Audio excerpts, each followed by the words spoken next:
So, Freunde, wir sind hier immer noch auf der GenCon, jetzt bei Plaid Hat Games mit Issac Vega, dem Autor von Dead of Winter. So, Isaac, Dead of Winter, The Long Night. Yeah. Tell us, what's new? All right, so we made another giant box. Because we just can't stop making Dead of Winter, we just love it too much. So we decided to make a standalone expansion. So you can go ahead and buy this. You don't have to have the original if you don't want to. But if you do have the original, it comes with a whole bunch of new stuff that you can go ahead and utilize. Now you'll notice too that we wanted to make sure that everything you were getting in here was new. There was a reason to have it. So you'll notice that these locations are now made out of cardboard, so they're a little bit sturdier for you. So you can go ahead and replace them from your old set.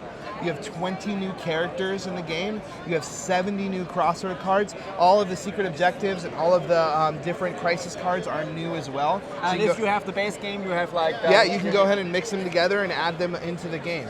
Now what's also unique about this game is that there are 3 new modules in the game that you can go ahead and add in order to vary up your gameplay a little bit.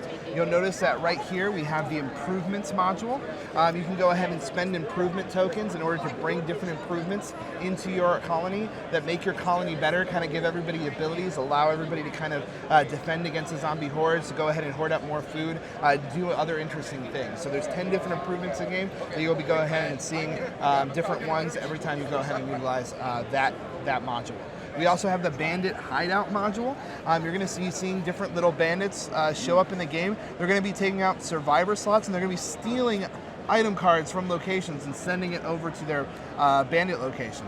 You'll be able to go over there and try to steal them back, and then you can select specific items from there, but you have to be careful. And this is different? This works different, right? Yeah, you can go ahead and select the exact ones you want. So if there's an item card that you specifically need, you can go there and grab it. Also, we have the Raxon module, which is one of my personal favorites. You have these interesting zombies that are going to be coming into play. These guys, you have to go ahead and put a containment code on the Raxon every round. And if you don't do that, these guys are going to start coming out and ruining your day. Now these guys all have their own special cards, they have their own special abilities, and you have to deal with them in unique ways, and they create different for example, story aspects. what can these guys do? I mean, what are the special cards? This one specifically is a tank. He's going to come in and he has his own specific card. He's super hard to kill, and pretty much fighting against him pretty much kills your guys. So you got to kind of have to survive, like what am I going to do, but he's going to keep ruining your day. He's a tough guy right there. Okay. And all the characters have their own crossword cards that are going to be able to give you more story into the game. Raxon also has these interesting different cards in the game that are super powerful. They're like futuristic, have some interesting stuff. Okay. If you know, it's hard, but you also get something out of it. Exactly. And then there's also these interesting pills there too, that if you take those pills, you can go ahead and get a random boost, or you might get a random detriment. But that's really kind of a luck thing, you know? Yes, exactly. You don't know if I take the pill and I don't know what's you don't know what's going to happen. Exactly. Okay. But there's a little story there, so you can kind of figure out whether or not it's going to be good or bad. Okay, very cool. Yeah. Very cool. So we also have different versions of the item cards that you've seen before. Like food is not just food anymore, it's food or trade. So it allows you to help get rid of bandits and help different ways in the game.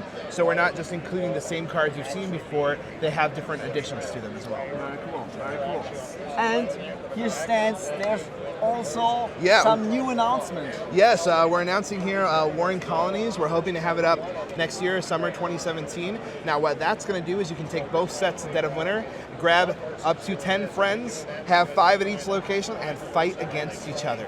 It's going to have these very interesting mechanics in it. We're still working out some of the details, but we're very excited about the project. And when I understand, this is now 2 teams kind of facing it up, but there are no traders then in this version, or you don't know yet? We don't know yet. We're still currently working out those kinks. We're trying to make sure that everything is solid without the trader from the other team. Exactly. That's what we're thinking. Some secret agents to involve in there as well. But we're playing around with a lot of different aspects, and we're still figuring it out. But we're hoping for 2017 next year. Very cool. So next year we're here with this one, maybe. Yeah. Very cool. Well, thank you again, Isaac. Yeah, We'd love to play the Long Night. It hasn't been a while since we played Dead of Winter. It's a great opportunity to experience again. And ja, das war's jetzt hier von Plaid Hat und ja, bis dann. Thanks for having me. Ciao. Bye. Bye.